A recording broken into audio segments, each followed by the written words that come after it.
Eu saúdo a você com a paz, a graça que nós encontramos em Cristo Jesus, o nosso único e suficiente Salvador. E nós estamos vendo exatamente no livro do Apocalipse os eventos finais da história da humanidade, que são eventos que acontecem a partir da soberania, a partir do controle, a partir daquilo que está escrito no livro que o Cordeiro, Jesus Cristo, agora glorificado, recebeu da mão direita do Pai, por ser digno, único, encontrado no céu, na terra ou debaixo da terra, que fosse digno de receber o livro e desatar-lhe os selos.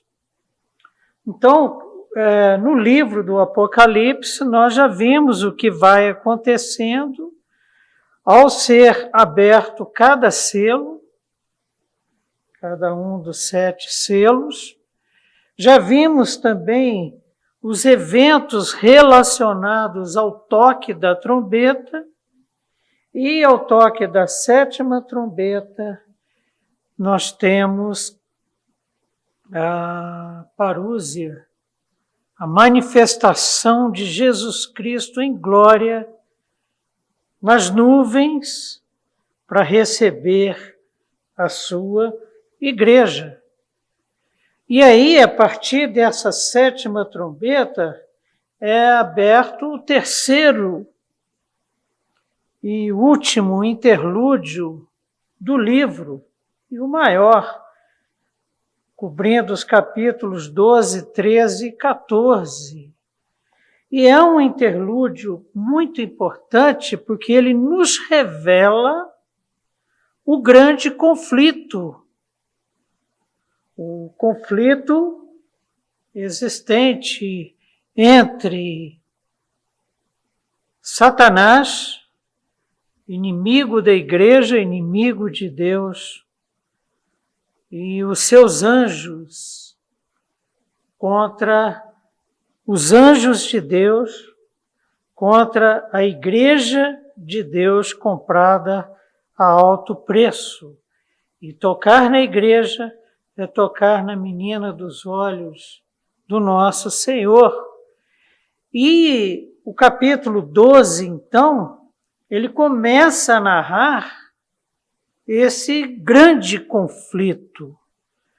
E nesse grande conflito, nós temos a participação de algumas personagens, o dragão, uma mulher gloriosa.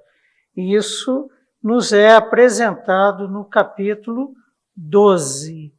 E agora, no capítulo 13, nós vamos estudar mais 2 personagens que fazem parte desse grande conflito e vão fazer parte da última etapa desse conflito, o chamado escatom, que representa os eventos finais da história que são coordenados, no caso, pelo Cordeiro, que tem o livro. Então, vejam bem vocês, na aula passada, o que nós estudamos? E eu comentei com vocês que nós estaríamos voltando a esse capítulo 12, dada a sua importância, como todos os demais, mas esse é um capítulo importante. O primeiro a primeira personagem que nos é apresentada e que participa do grande conflito aparece como um grande sinal no céu, uma mulher gloriosa, vestida do sol, com os pés sobre a lua e com uma coroa de 12 estrelas. Onde é que acontece esse confronto em que a mulher participa? Na terra. E quem é essa mulher? Nós trabalhamos com duas possibilidades. A primeira delas é que seja Maria. Do capítulo 1 até o capítulo 5, trata exatamente do nascimento do nosso Senhor e Salvador Jesus Cristo a partir do milagre de que Maria, estando virgem, concebe a partir da ação do Espírito Santo de Deus. Isso é trabalhado nos 5 primeiros versículos do capítulo 12.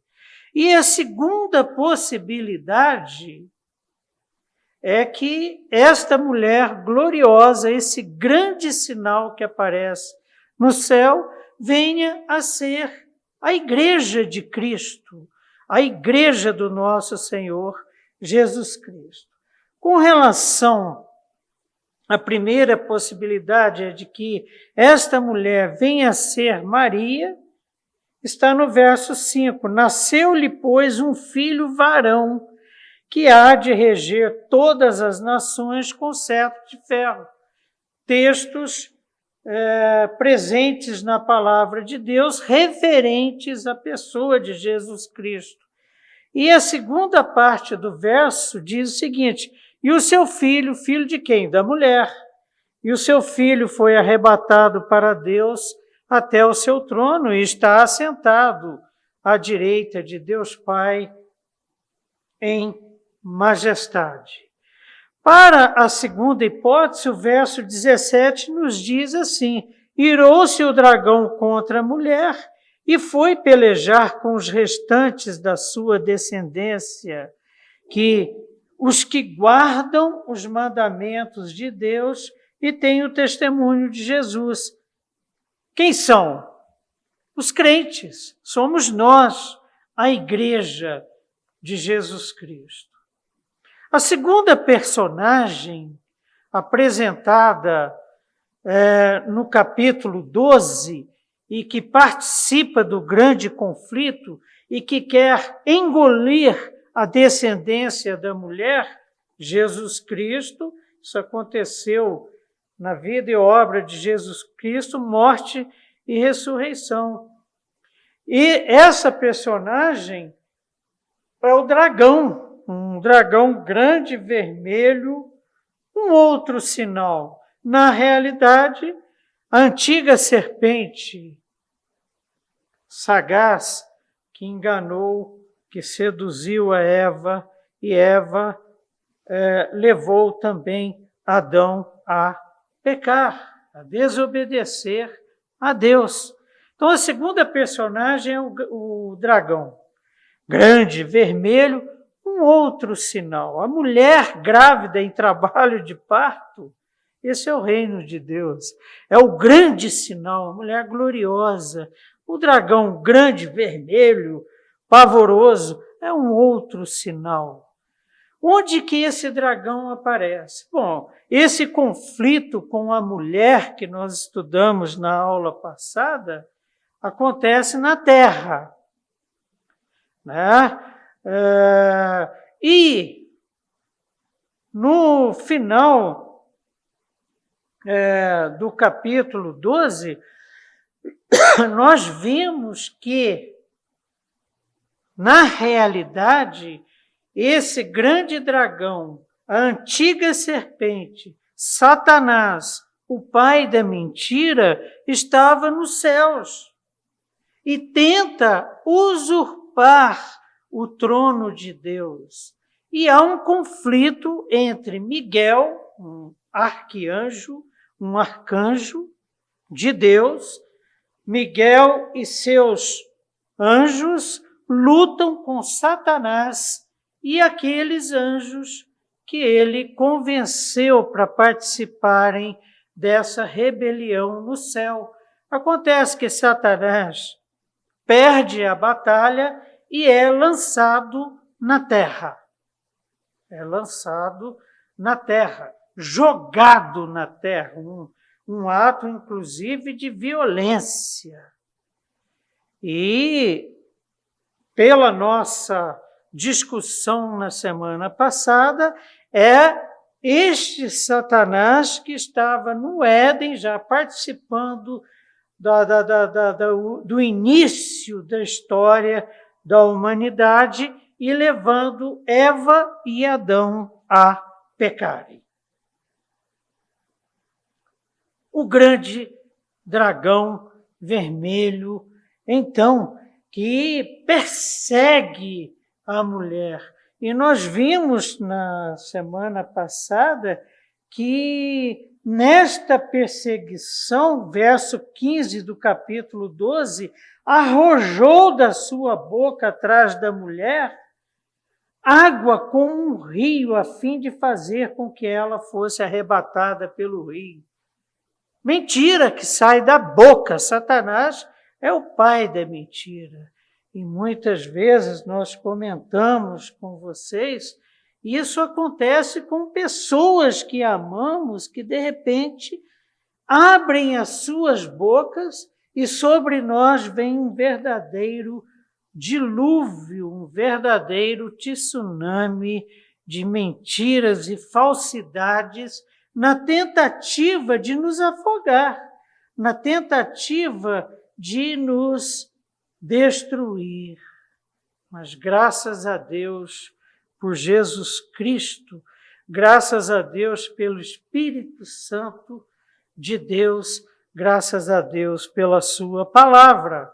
Então já apresentamos até aqui 2 personagens. Hoje nós vamos estudar a terceira personagem, o anticristo, a besta que sai do mar e a sua ação se dá na terra. Então, isso nós vamos estudar hoje, o anticristo. E, por último, a quarta personagem participante desse grande conflito que nós estudamos é a besta que sai da terra, o falso profeta. E é interessante que nós temos recorrentemente comentado nas nossas discussões que Satanás tenta de toda maneira ser igual a Deus. E o máximo que ele consegue são cópias, são imitações baratas da glória, da santidade, do poder e da majestade de Deus. O nosso Deus é um Deus trino, Pai, Filho e Espírito Santo em perfeita comunhão, uma única pessoa, Pai, Filho e Espírito Santo. E ao estudarmos esse interlúdio, fica clara a tentativa de Satanás de também constituir uma trindade, uma falsa trindade, em que o dragão, em que Satanás, o pai da mentira, usurpa o papel de Deus, o papel do Pai. A besta que sai do mar, por sua vez, nesta falsa trindade, usurpa o papel do Filho, o anticristo, a encarnação do mal.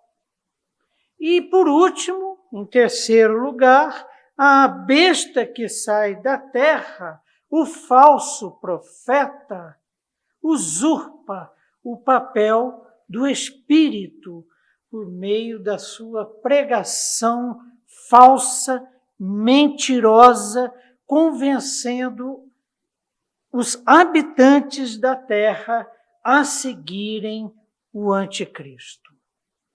Então vejam bem, já estudamos na aula passada o grande sinal, a mulher gloriosa, a Igreja de Cristo, da qual faz parte Maria, e da qual é o cabeça Jesus Cristo.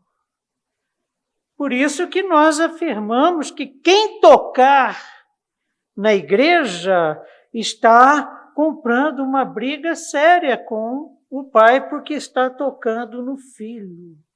Nós somos o corpo de Cristo. A segunda personagem, o dragão, o grande vermelho, que é Satanás. E hoje nós vamos estudar a besta que sai do mar, o anticristo.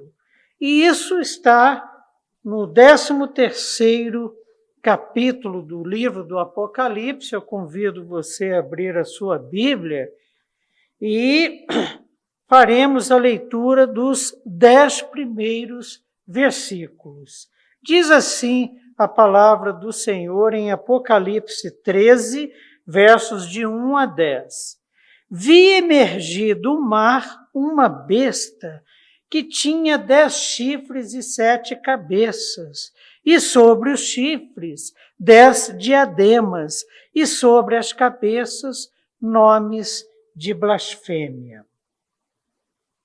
A besta que vi era semelhante a leopardo, com pés como de urso e boca como de leão. E deu-lhe o dragão o seu poder, o seu trono e grande autoridade. Então vi uma de suas cabeças como golpeada de morte, mas essa ferida mortal foi curada. E toda a terra se maravilhou, seguindo a besta. E adoraram o dragão porque deu a sua autoridade à besta.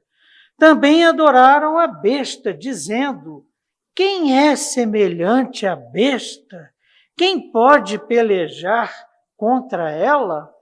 Foi-lhe dada uma boca que proferia arrogâncias e blasfêmias, e autoridade para agir 42 meses, 3 anos e meio, o tempo que simboliza o escatom, conforme nós estamos estudando. E abriu a boca em blasfêmias contra Deus, para lhe difamar o nome e difamar o tabernáculo, a saber, os que habitam no céu. Foi-lhe dado também que pelejasse contra os santos e os vencesse. Deu-se-lhe ainda autoridade sobre cada tribo, povo, língua e nação. E adorá-la-ão todos os que habitam sobre a terra, aqueles cujos nomes não foram escritos no livro da vida do Cordeiro, que foi morto desde a fundação do mundo. Se alguém tem ouvidos, ouça. Se alguém leva para cativeiro vai. Se alguém matar a espada, necessário é que seja morto a espada. Aqui está a perseverança e a fidelidade dos santos.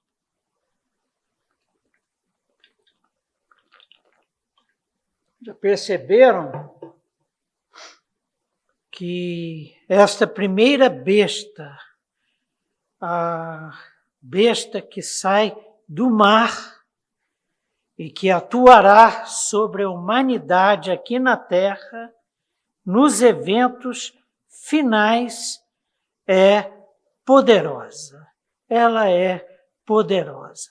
E é interessante nós respondermos algumas questões relacionadas a esses 10 versículos do capítulo 13 do Apocalipse. A primeira questão que tem permeado a minha mente, o meu coração, é a seguinte: quem é a besta? De quem se trata esse texto? A besta é o anticristo, homem que emerge do mar. Lembrando a vocês que o mar representa na palavra de Deus o caos. Lembra quando Jesus Cristo acalma a tempestade e o mar caótico pela sua palavra, e os discípulos ficam atemorizados? Então, este homem emerge do mar, emerge do caos em que se encontra a humanidade. Eu estudei bastante o conceito de sustentabilidade, mas esse sistema mundial que nós vamos estudar daqui para frente é absolutamente insustentável, porque parece que a cada ano as coisas tornam-se mais difíceis. Muito mais difíceis de que quando eu era criança. E um certo caos tem se estabelecido. E desse caos final, que nós não sabemos a dimensão que ele vai alcançar, desse caos vai emergir o anticristo. E esse anticristo, porque João fala, por exemplo, em anticristos, ele traz em si o somatório de todo o mal que surgiu antes dele. César, um anticristo, perseguidor da igreja, um contra Cristo. Hitler, Stalin, poderíamos citar uma lista aqui de personalidades que se levantaram contra o povo de Deus. Mas esse anticristo escatológico terá um poder e um nível de perversidade no coração nunca dantes visto. Então, por exemplo, em 1 João, capítulo 2, verso 18, está escrito: filhinhos, já é a última hora, ou seja, estamos perto do fim. Estamos vivendo a plenitude dos tempos. Só falta tocar a 7ª trombeta. E como ouvistes que vem o anticristo, também agora muitos anticristos têm surgido e se levantado contra a igreja. A palavra de Deus no Novo Testamento apresenta, inclusive, os judaizantes como anticristos. Jesus pergunta para Paulo, um escolhido de Deus: Saulo, Saulo, por que me persegues? Pelo que conhecemos, que é a última hora, escreveu João.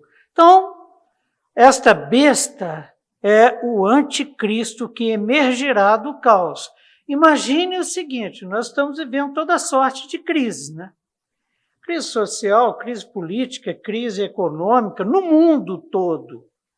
Aparece alguém que organiza esse caos e alguém que tem muito poder.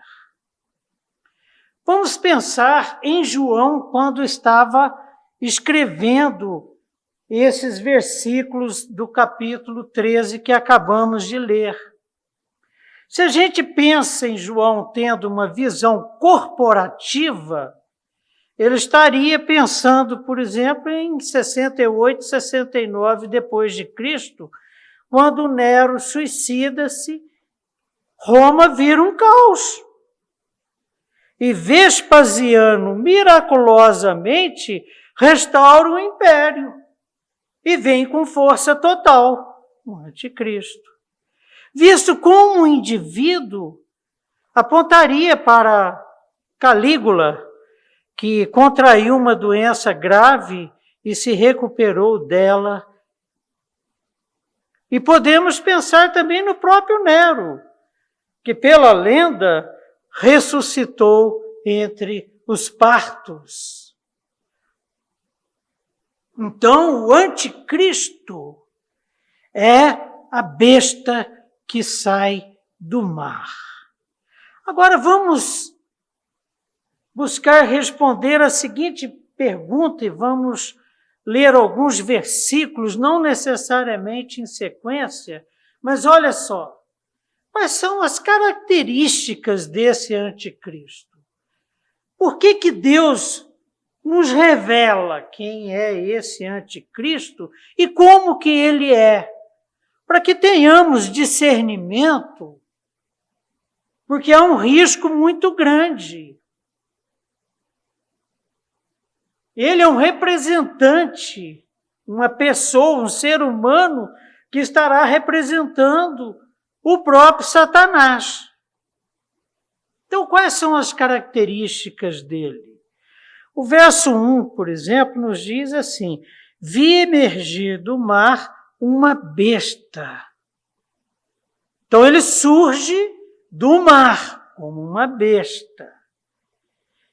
Segunda característica, ainda nesse verso 1, tinha 10 chifres e 7 cabeças, e sobre os chifres 10 diademas, e sobre as cabeças nomes de blasfêmia. Nós já vimos com vocês que chifre representa poder, principalmente poder militar. No caso de Satanás, o grande dragão que quer comer a criança que vai nascer da mulher no capítulo 12, os diademas estão sobre as cabeças de Satanás. E no caso da besta, sobre os chifres. O que isso tem a ver? Isso confere a esta besta, ao anticristo, confere poder militar. Uma tentativa, uma paródia de Jesus Cristo. Apocalipse 5, 6 diz assim sobre Jesus Cristo: então vi um cordeiro que parecia ter estado morto, de pé no centro do trono, cercado pelos 4 seres viventes e pelos anciãos. Ele tinha 7 chifres, o número da perfeição. Autoridade concedida a Jesus Cristo. Em 19:11, Apocalipse 19:11, novamente Jesus Cristo, pronto para a batalha final, viu o céu aberto e eis um cavalo branco. Não é aquele mesmo cavalo branco lá do capítulo 6, não, tá? O seu cavaleiro, aqui tem nome, lá não tinha. O seu cavaleiro se chama Fiel e Verdadeiro e julga e peleja com justiça. Os seus olhos são chamas de fogo, na sua cabeça há muitos diademas. A coroa, honra, poder, glória representado por esses diademas, por essas coroas.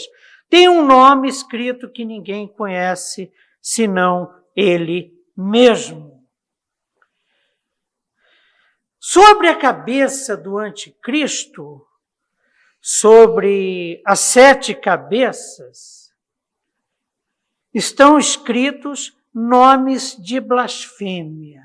Significa que ele só pensa em blasfemar.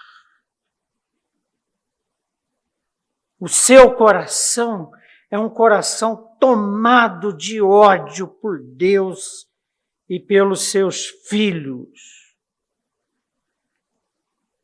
E esses nomes de blasfêmia sobre as cabeças da besta lembram os títulos do imperador romano.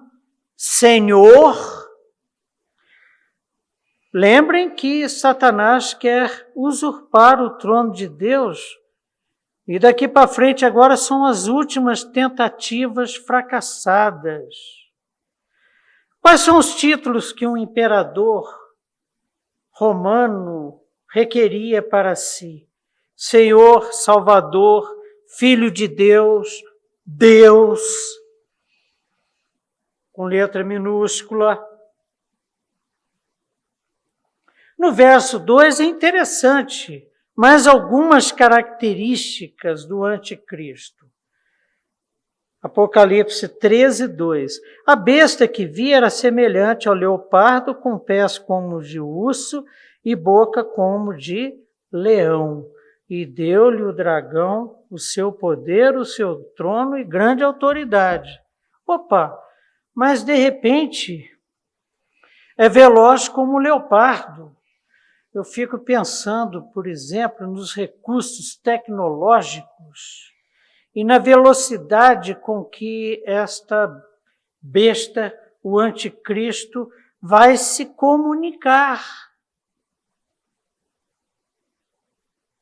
Vocês já pensaram nisso? Já viram como que a informação circula hoje no mundo? Nada impede que alguém amanhã assista a gravação desta aula lá na China.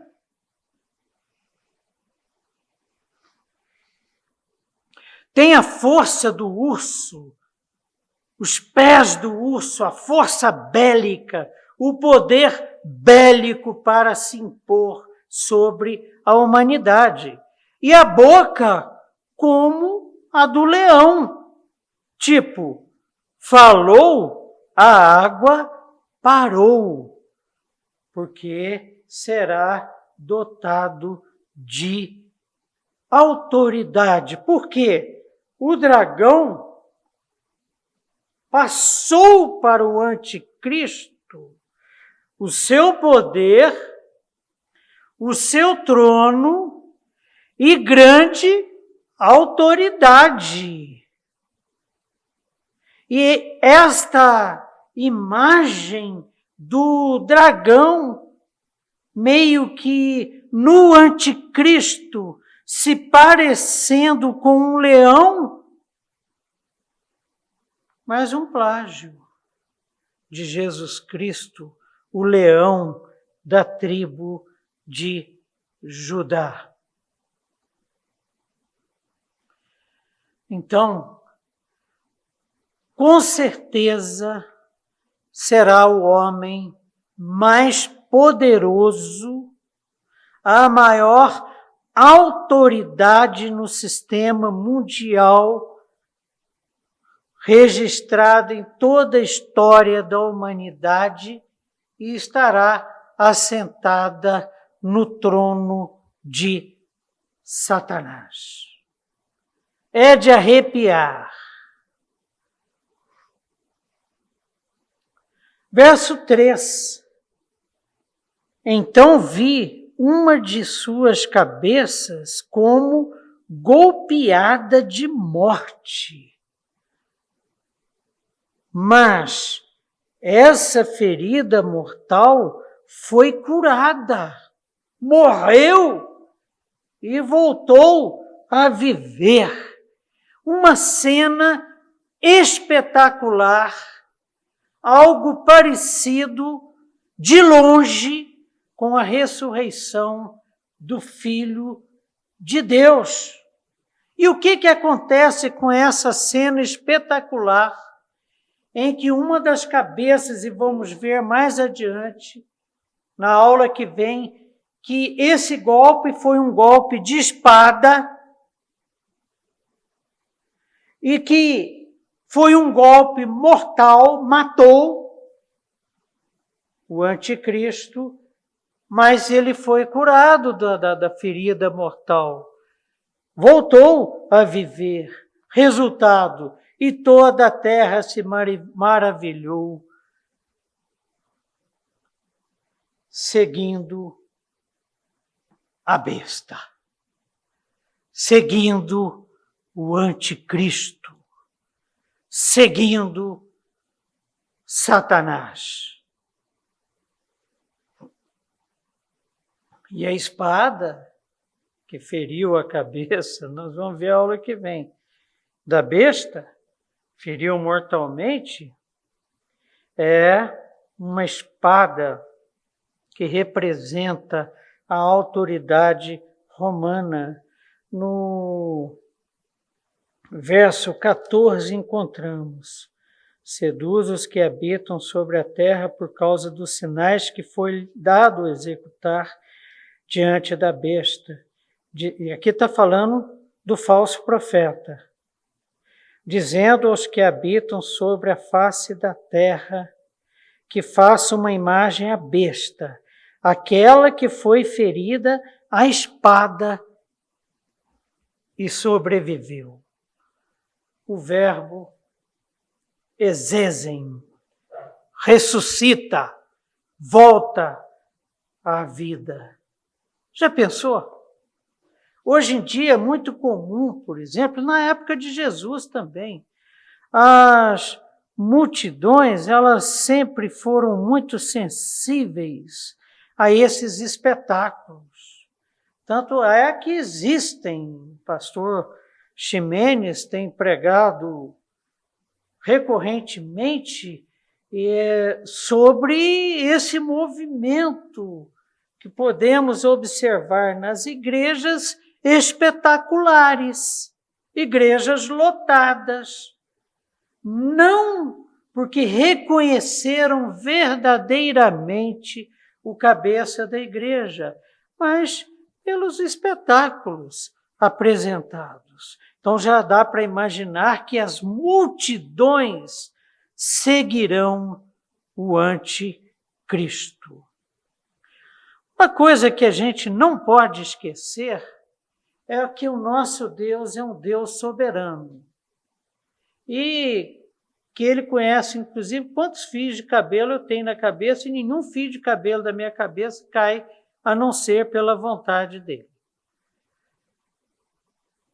Ora, sendo assim, esta besta que recebeu poder, que recebeu o trono e a autoridade de Satanás, da mesma forma que Satanás, está debaixo da soberania de Deus.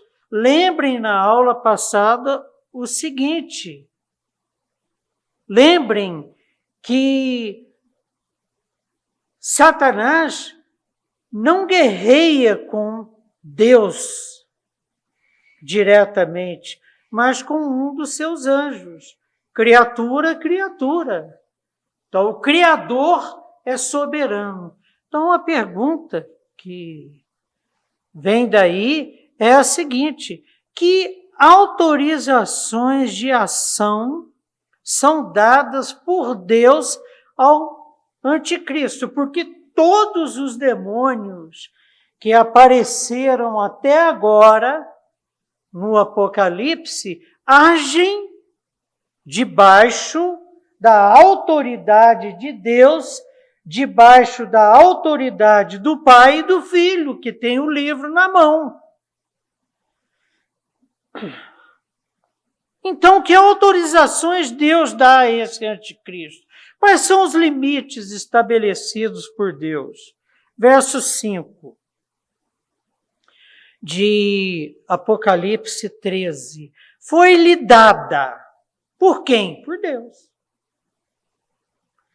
Foi-lhe dado uma boca que proferia arrogâncias e blasfêmias e autoridade para agir 42 meses.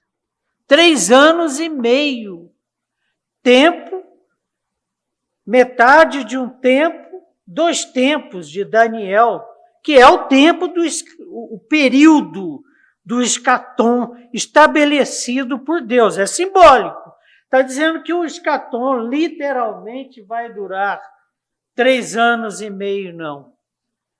Mas simbolicamente representa um tempo curto, porque o próprio Cristo afirmou que se não encurtasse esse período, não sobraria ninguém, dada a gana, a sede de Satanás e de seus seguidores. Então foi-lhe dada, Deus deu autorização para que ele proferisse arrogâncias e blasfêmias. Essa autoridade é demonstrada por Jesus Cristo no Evangelho de Lucas, capítulo 4, verso 33 e 34, nós encontramos assim: achava-se na sinagoga um homem possesso de um espírito de demônio imundo e bradou em alta voz: que temos nós contigo, Jesus Nazareno? Vieste para perder-nos? Bem sei quem és. Até os demônios reconhecem. És o Santo de Deus. 35. Mas Jesus o repreendeu, dizendo: cala-te e sai deste homem. O Pai, o Filho, que tem o livro na mão, tem autoridade para calar e para deixar falar. E no caso aqui, o verso 5 nos mostra que foi dada uma boca que profere arrogâncias e blasfêmias. E qual a essência dessas arrogâncias e destas blasfêmias? A essência da fala do anticristo é: adorem a besta, como se fosse o Senhor Deus dos exércitos e o Cordeiro que venceu. Me adorem no lugar dele. E na realidade, a besta, com suas maravilhas e com suas arrogâncias e blasfêmias, convence muita gente. Paulo escreveu sobre isso para os coríntios, na segunda carta, o seguinte, capítulo 4, verso 4, nos quais o Deus deste século cegou o entendimento dos incrédulos, para que lhe não resplandeça a luz do evangelho da glória de Cristo, o qual é a imagem de Deus. Os seguidores da besta são cegos. E essa cegueira é provocada pelas arrogâncias, pelas blasfêmias, pelos sinais maravilhosos que ela realiza. Perceberam?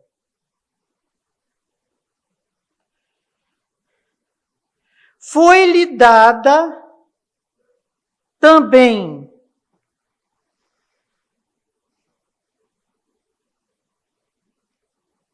autoridade para agir 42 meses, o tempo do escatom, conforme já repetimos aqui. O que é o escatom? A 7ª trombeta foi tocada, Jesus Cristo voltou, e o que está acontecendo?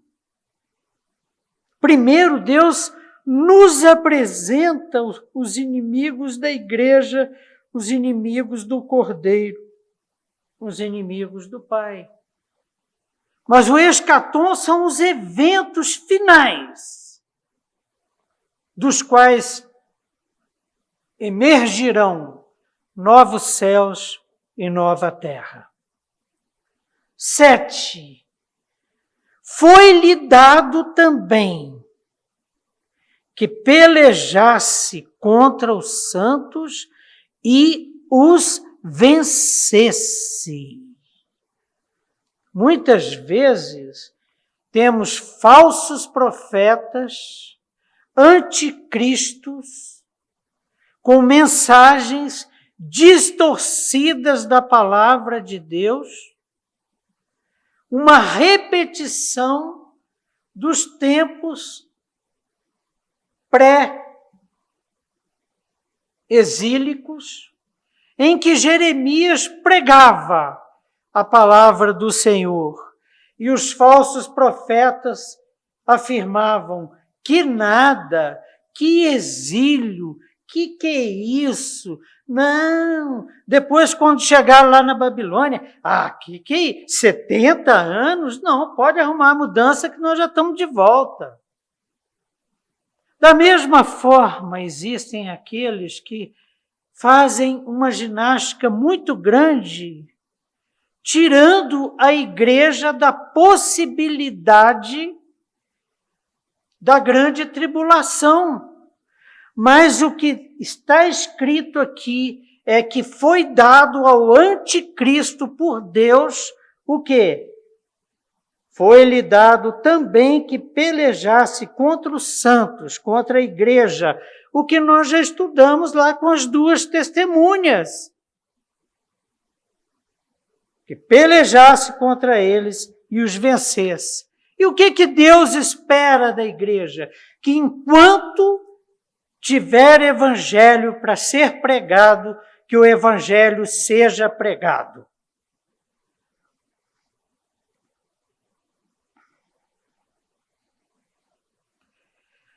Muito bem.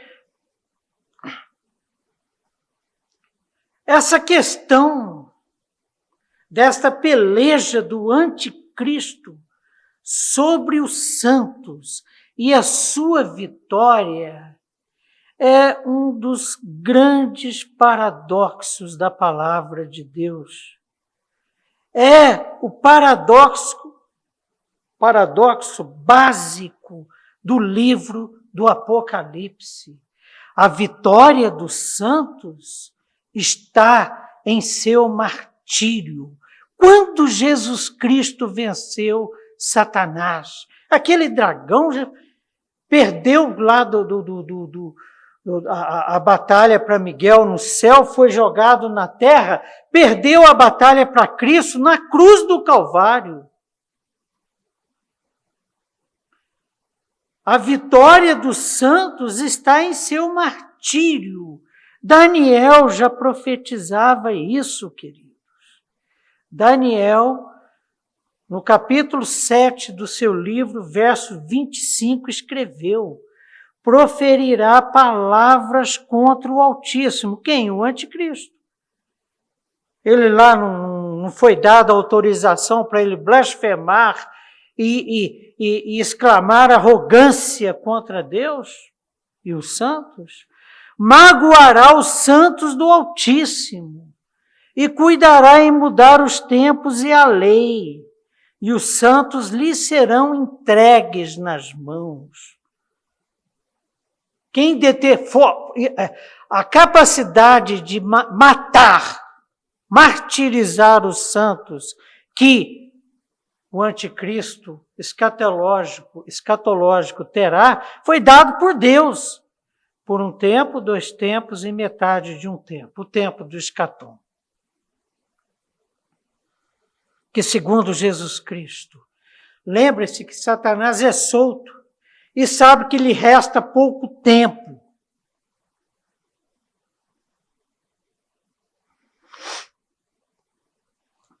Foi-lhe dado também, deu-se-lhe ainda autoridade sobre cada tribo, povo, língua e nação.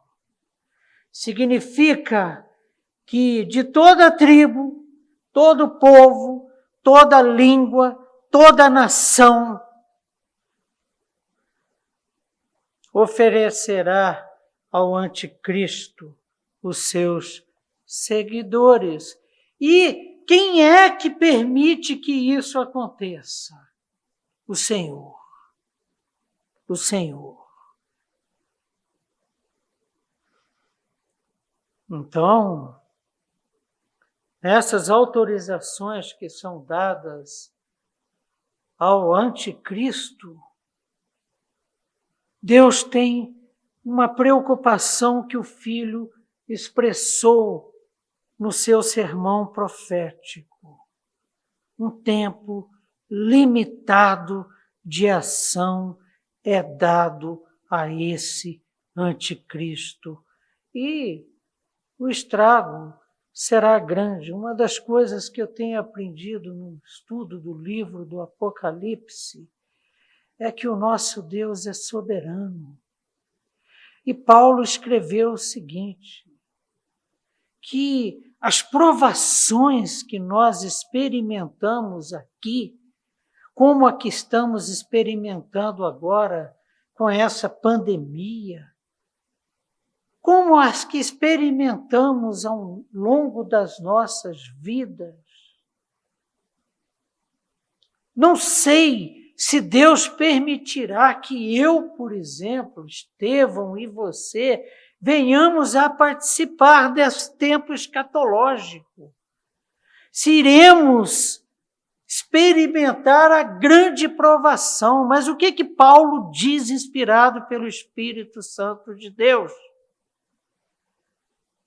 Que esses sofrimentos não são em nada comparados com a glória que iremos receber por toda a eternidade em Cristo Jesus.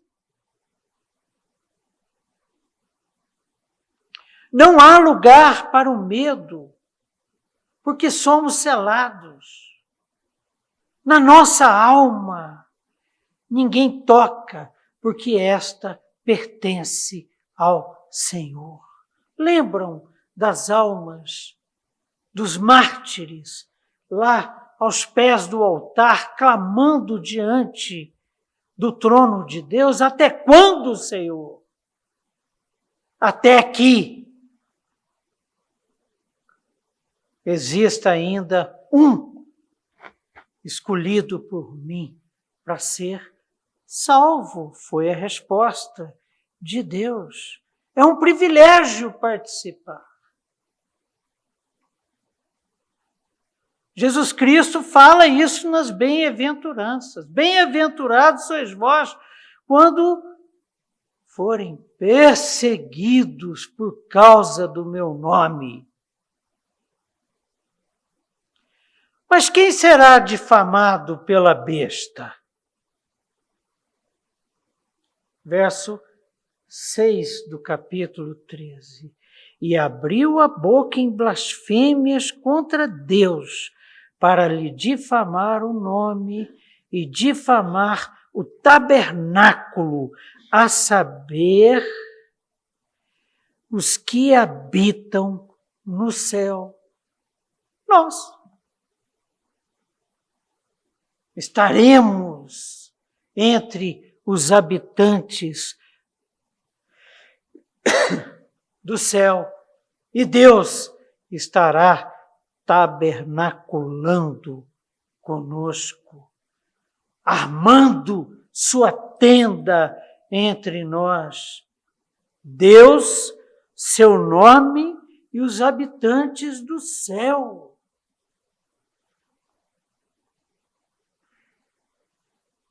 O que a besta faz é usurpar o nome de Deus e exigir a adoração que só o Pai, o Filho e o Espírito Santo são devidas. Ela blasfema o tabernáculo, isto é, os que habitam no céu, os santos, a noiva de Cristo, o corpo de Cristo, que somos nós. Precisamos nos apropriar destas verdades para que tenhamos uma visão muito clara de quem somos e de quem Deus é. Para que, diante de blasfêmias que já somos expostos a elas, não venhamos a nos abater,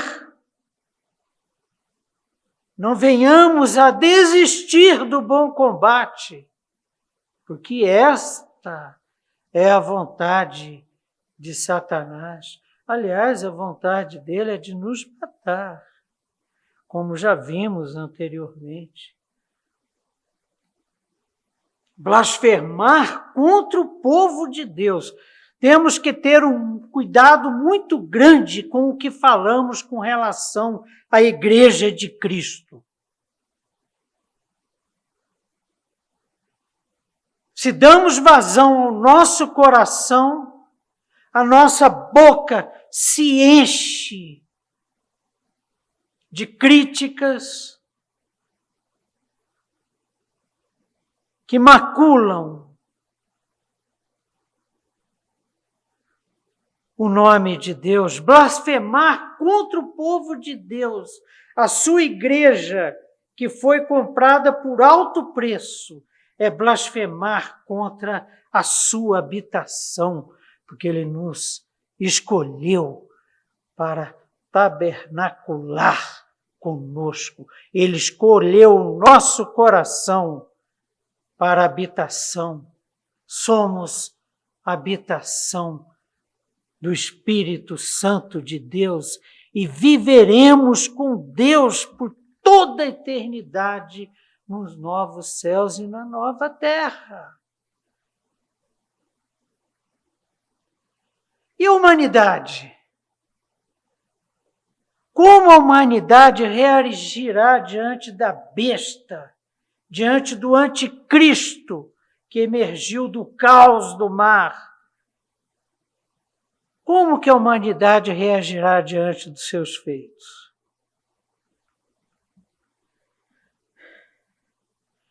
Na segunda parte do verso 3 do capítulo 13, nós lemos: e toda a terra se maravilhou seguindo a besta. Os habitantes da terra, aqueles que não têm o seu nome escrito no livro da vida do Cordeiro, vão seguir a besta.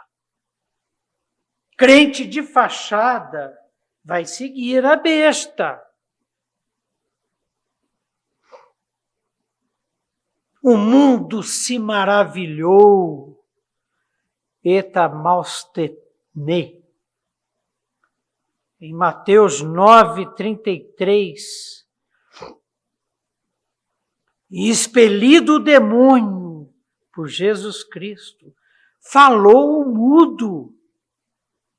E as multidões se admiravam, dizendo: jamais se viu tal coisa em Israel. Jamais se viu tal coisa em Israel. Multidão gosta de coisa maravilhosa.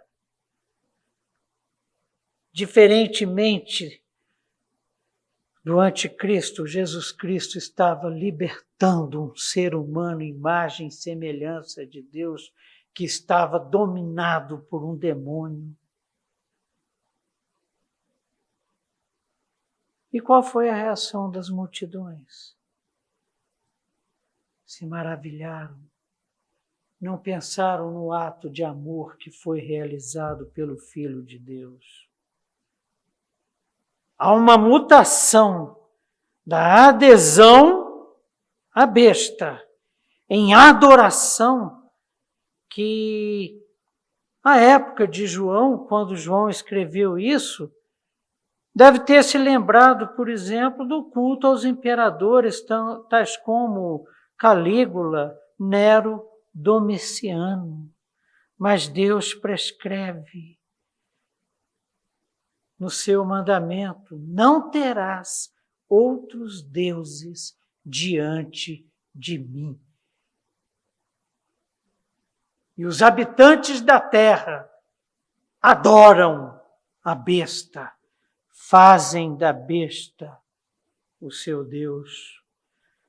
Verso 4, outra reação da humanidade. E adoraram o dragão. Por quê? Porque deu a sua autoridade à besta.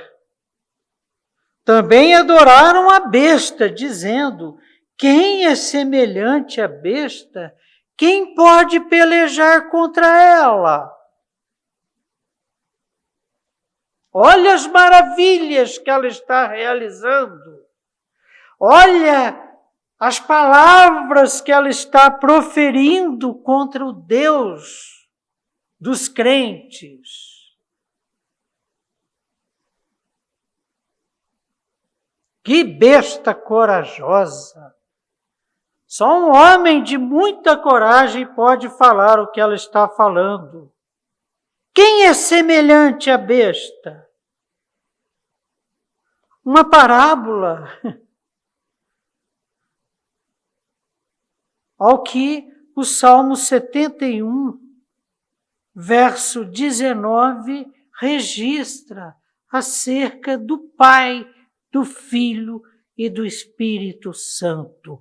Ora, a tua justiça, ó Deus, se eleva até os céus.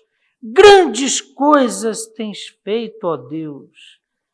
Quem é semelhante a ti? Perceberam a intenção de Satanás de usurpar o trono de Deus? Quem é semelhante à besta? Dirão os seus seguidores. Quem é semelhante a Deus? Escreveu o salmista inspirado pelo Espírito Santo. Linguagem similar encontramos em Apocalipse 6,17.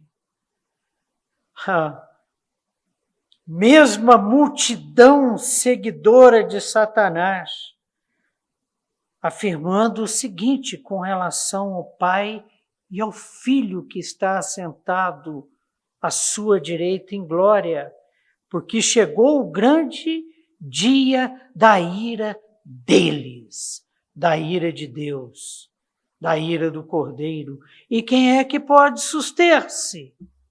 Quem é que vai ficar em pé em cima das pernas quando a ira do Pai e do Filho se manifestar? Adorá-la-ão todos os que habitam sobre a terra, aqueles cujos nomes não constam no livro da vida. O nosso nome está escrito no livro da vida, porque nós aceitamos Jesus Cristo como nosso único e suficiente Salvador. E recebemos, conforme a promessa dele, o seu Espírito de santidade, que é o nosso selo, o nosso penhor, a nossa garantia que Deus jamais desistirá de nós, apesar de nós.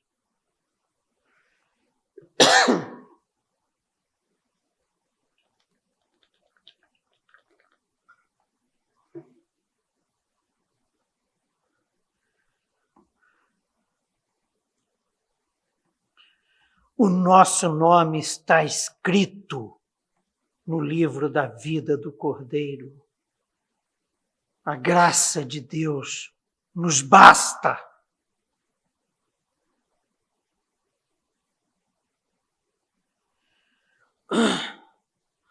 A afirmação no final do verso 8 de que o seguinte: adorá-la-ão todos os que habitam sobre a terra, aqueles cujos nomes não foram escritos no livro da vida do Cordeiro, que foi morto desde a fundação do mundo. Tem um detalhe aqui que nós não podemos passar batido e temos que guardar no nosso coração. A expressão, o cordeiro que foi morto antes da formação do mundo, alicerça-se no conhecimento divino da queda. Deus é onisciente e não no seu decreto prévio.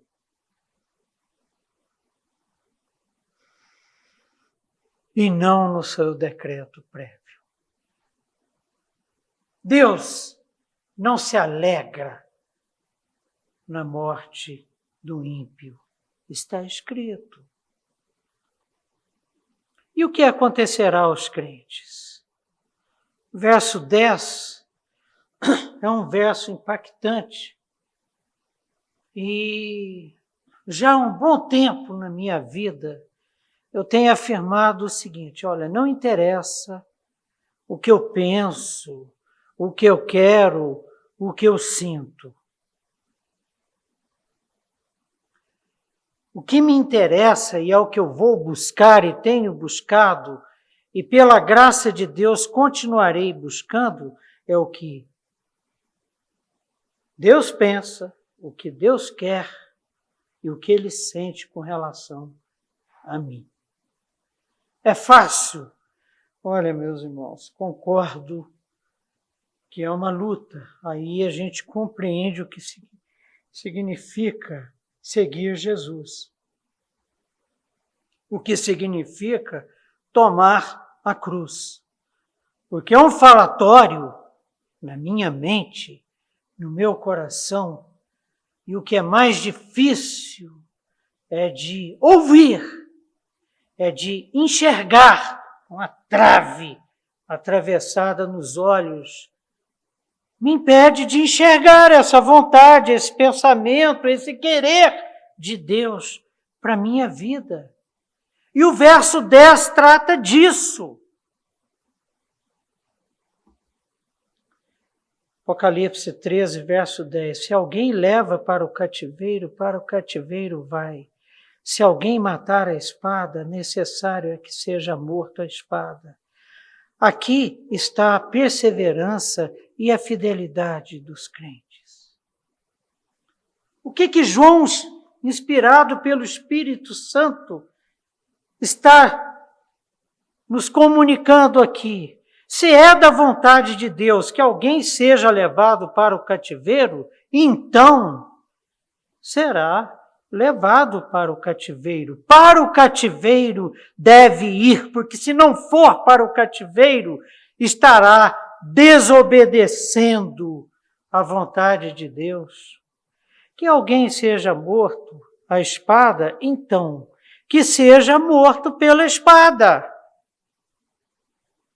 É como Paulo, naquele filme, Paulo, o apóstolo de Cristo, quando ele vai ser morto. Ele tinha uma certeza absoluta de que aquilo estava acontecendo com ele porque Deus queria que assim fosse. Ele seria decapitado e foi. Para Paulo, morrer é lucro, viver é Cristo.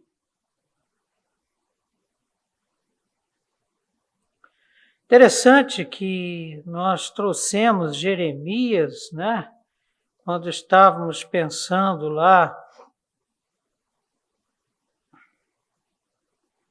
no exílio, né? Olha as palavras dele.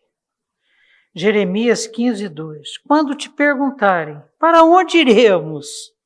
Dir-lhes, assim diz o Senhor. O que é para a morte, para a morte. O que é para a espada, para a espada. O que é para a fome, para a fome. O que é para o cativeiro, para o cativeiro. Na certeza de que nada nos acontece que não esteja debaixo da soberania suprema do nosso bom, misericordioso poderoso e gracioso Deus. Que não poupou o seu próprio filho para que o dragão não tivesse força, poder sobre as nossas vidas. Devemos, qual é a mensagem então? Olha como ele termina o verso 10. Aqui está a perseverança e a fidelidade dos santos. Devemos perseverar como Jesus Cristo, que foi obediente e humilde até a morte e morte de cruz. Apocalipse 12:11 trata da vitória final do Cordeiro, que não é só do Cordeiro, mas é nossa também. Eles, pois, o venceram por causa, primeiro, do sangue do Cordeiro, que foi derramado na cruz do Calvário. Tragada foi a morte pela vitória sobre Satanás e seus anjos caídos. Então, por causa do sangue do Cordeiro e por causa da palavra do testemunho que deram, e mesmo em face da morte, não amaram a própria vida. Você confia em Deus a esse ponto? É o que Ele espera de nós. É o que eu tenho buscado. É o que juntos temos buscado. Em face da morte, não amaram a própria vida. Em face da morte, continuaram fiéis no testemunho do Evangelho de Jesus Cristo, o nosso Salvador e libertador. Aí eu termino. Nós vimos hoje aqui na apresentação da besta que emerge do mar, o anticristo. Está muito seco, está o ar-condicionado.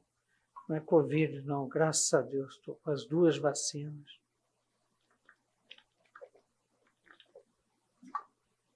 As 2 doses diminuem muito o risco. Então a gente vê na apresentação do anticristo, da besta que emerge do mar, mais um exemplo das tentativas fracassadas de Satanás para usurpar o trono de Deus. E quando ele toca em um dos filhos de Deus, ele toca na menina dos olhos do Senhor. Por isso que Jesus afirma recorrentemente nas suas 7 cartas às igrejas da Ásia Menor: ao vencedor darei. Qual é a nossa participação?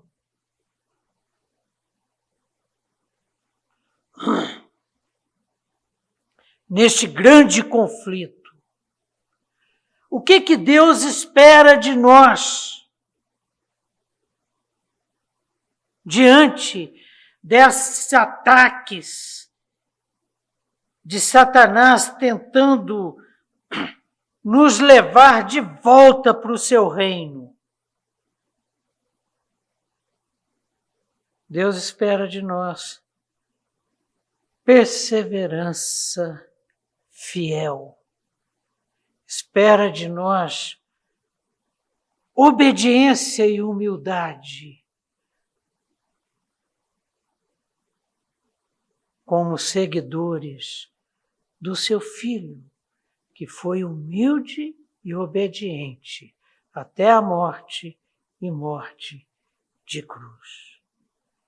Quando agimos assim, quando vivemos assim, quando confiamos em Deus assim, quando entregamos as nossas vidas a Ele assim, todas as tentativas de usurpação investidas por Satanás tornam-se efêmeras e frustradas. Amém? Vamos orar.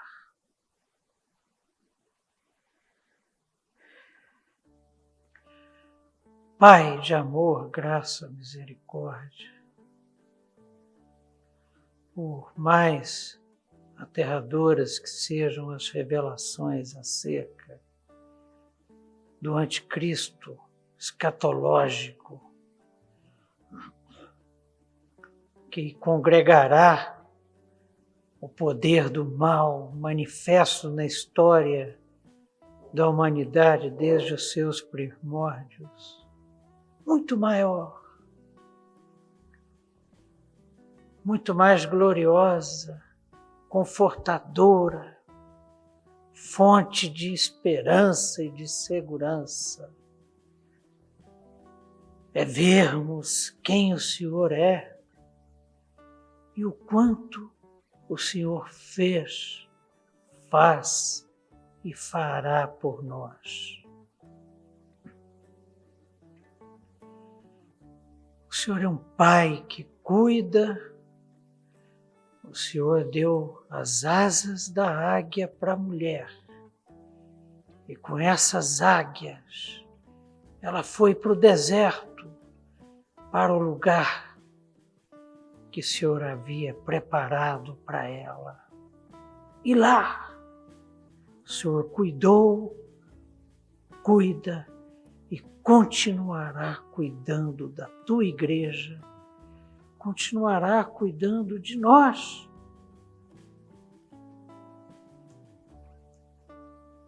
Muito obrigado, Senhor, porque o Senhor abriu os nossos olhos, o Senhor abriu os nossos ouvidos, o Senhor removeu o nosso coração, tornando um solo fértil,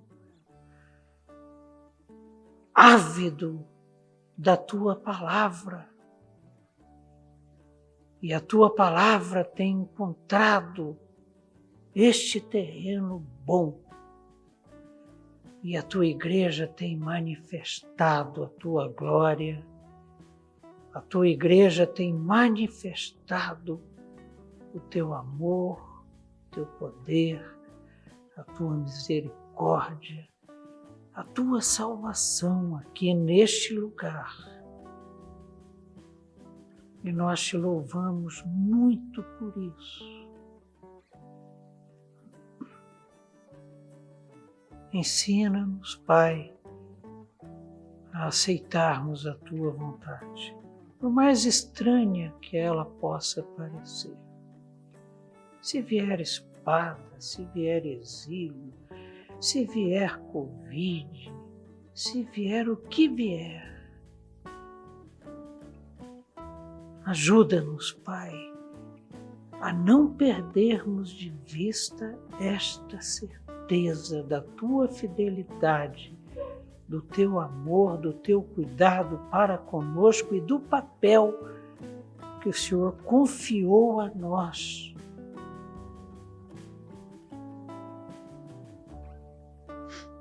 Como atalaias que comunicam a salvação e a libertação que o homem só pode encontrar no teu Filho amado, Cristo Jesus. Muito obrigado por tudo isso que nós estudamos hoje. Informações importantes. Precisamos, sim, conhecer o nosso inimigo. Mas confessamos que é muito melhor te conhecermos. Porque é debaixo das tuas asas que encontramos proteção. As batalhas, as guerras são tuas. Cabe a nós confiarmos. Muito obrigado pelo teu Santo Espírito que habita em nós e entre nós, que nos revela essas verdades a nós pequeninos.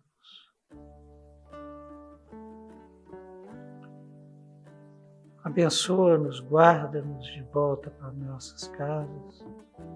Te rogamos, no nome santo e doce de Jesus. Amém. Amém. Muito bem, estamos caminhando. Semana que vem terminamos, se Deus quiser, o capítulo 13 do livro do Apocalipse. Perceberam como de passo em passo a gente vai rompendo? Temos hoje muito mais informações do que tínhamos no início do nosso curso, porque aprove ao Senhor nos revelar. Se você, por um acaso, tem alguma sugestão, algum acréscimo, alguma coisa que Deus te mostrou, que fez diferença na tua vida e que para nós passou desapercebida, mande notícia. Acolheremos com o maior carinho. O André está ali, atento ao chat, e para nós será um prazer nos comunicarmos com você. Beijão, até semana que vem, se Deus quiser.